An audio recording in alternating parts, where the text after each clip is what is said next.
नमस्कार, मैं हूं गौरव मिश्रा और आप देख रहे हैं एक ऐसा शो जो निर्भीक है, निडर है और समाज के सबसे मुश्किल सवालों से सीधे टकराता है। यहाँ हम सच्चाई को आपके सामने लाते हैं बिना किसी डर या दबाव के। आज हम आपको ले चलेंगे उस चौंकाने वाली मर्डर मिस्ट्री की तह में जिसने पूरे देश को हिलाकर रख दिया है। राजा रघुवंशी की हत्या और उसकी पत्नी सोनम रघुवंशी पर लगे सनसनीखेज आरोप। क्या यह महज एक प्रेम त्रिकोण है या फिर एक सोची समझी साजिश? क्या प्यार अब हत्या की वजह बन रहा है? और क्या रिश्तों में अब 7 जन्मों का वादा 7 खून माफ की कहानी बन चुका है? आइए सच को बेनकाब करते हैं परत दर परत इसी शो में। और अभी और यही 11 मई को इंदौर में सोनम और राजा की शादी हुई, जो एक अरेंज मैरिज थी। दोनों अच्छे परिवार से थे। राजा का ट्रांसपोर्ट बिजनेस था और सोनम अपने पिता की प्लाईवुड फैक्ट्री में काम करती थी।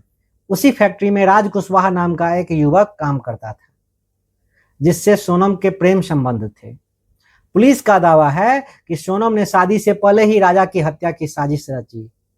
वह पहले भी मेघालय जाकर इलाके की रेकी कर चुकी थी और उसने उन जगहों की पहचान की जहां सीसीटीवी न हो और आबादी कम हो।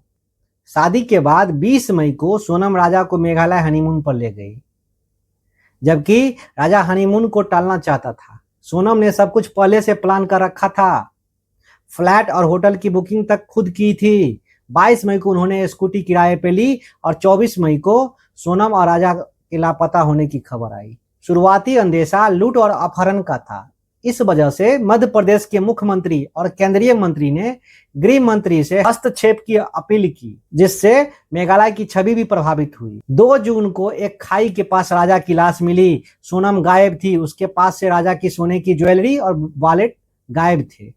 पुलिस ने ड्रोन्स और तकनीक के माध्यम से जांच की। बाद में सोनम गाजीपुर के एक ढाबे पर पहुंची और वहीं से अपने भाई को कॉल किया। उसने खुद को पीड़िता बताने की कोशिश की, लेकिन उसके शरीर पर एक भी चोट नहीं थी। पूछताछ में पुलिस को सोनम के बयान पर संदेह हुआ और धीरे धीरे यह खुलासा हुआ कि सोनम ने राज कुशवाहा और उसके जानकार 3 शूटर विशाल चौहान, आकाश राजपूत और आनंद कुर्मी को पैसा देकर हत्या करवाई। हत्या को लूट जैसा दिखाने के लिए राजा को ज्वेलरी पहनने को भी सोनम ने मजबूर किया था। यह घटना सिर्फ एक हत्या नहीं है, यह भारत के बदलते रिश्ते और नए सामाजिक ट्रेंड्स का संकेत है। रिश्तों में धोखा बढ़ रहा है। अब सिर्फ महिलाएं ही पीड़ित नहीं, पुरुष भी शिकार हो रहे हैं। सोनम का प्यार अगर सच्चा होता तो लालच न होता। उसने पैसे और सामाजिक स्थिति को तरजीह दी। पुलिस के खिलाफ हिंसा का उभरता ट्रेंड। पहले घरेलू हिंसा का पीड़िता महिलाएं होती थी, अब पुरुष भी उसी स्थिति में है। भारत में महिलाओं की सुरक्षा पर फोकस रहा है, लेकिन अब समय है कि पुरुषों की सुरक्षा पर भी ध्यान दिया जाए। 2019 में अब तक करीब 2973 पुरुषों ने घरेलू हिंसा की शिकायतें दर्ज कराई हैं, लेकिन बहुत से अब भी चुप रहते हैं। सोनम के पिता को यकीन नहीं हो रहा कि उनकी बेटी ऐसा कर सकती है, जबकि राजा का परिवार फांसी की सजा की मांग कर रहा है। सोनम के परिजन सीबीआई जांच की मांग कर रहे हैं और पुलिस पर फंसाने का आरोप लगा रहे हैं। आजकल भारत में पश्चिमी देशों की जीवन शैली जैसे कैजुअल रिलेशनशिप, लिव इन तेजी से फैल रही है। पहले जो चीजें फिल्मों में मनोरंजन के रूप में दिखाई जाती थी, अब वे वास्तविकता बनती जा रही है। पहले पुरुषों में एक से अधिक संबंध दिखाए जाते थे, अब यही बात महिलाओं के किरदार में दिखाई जा रही है और समाज इसे सामान्य मानने लगा है।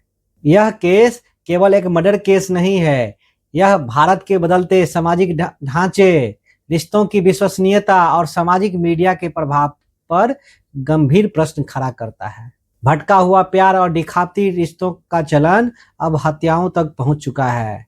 हमें समझना होगा कि रिश्तों में भरोसा सबसे बड़ा तत्व होता है और जब वही टूट जाता है तो न सिर्फ परिवार बल्कि पूरा समाज भी टूटता है। तो दोस्तों, इस वीडियो के बारे में आपके विचार हमारे लिए महत्वपूर्ण हैं। कृपया कमेंट सेक्शन में अपनी प्रतिक्रिया अवश्य साझा करें। हम जल्द ही एक और विशेष वीडियो के साथ पुनः मिलेंगे। तब तक सतर्क रहें, जागरूक रहें।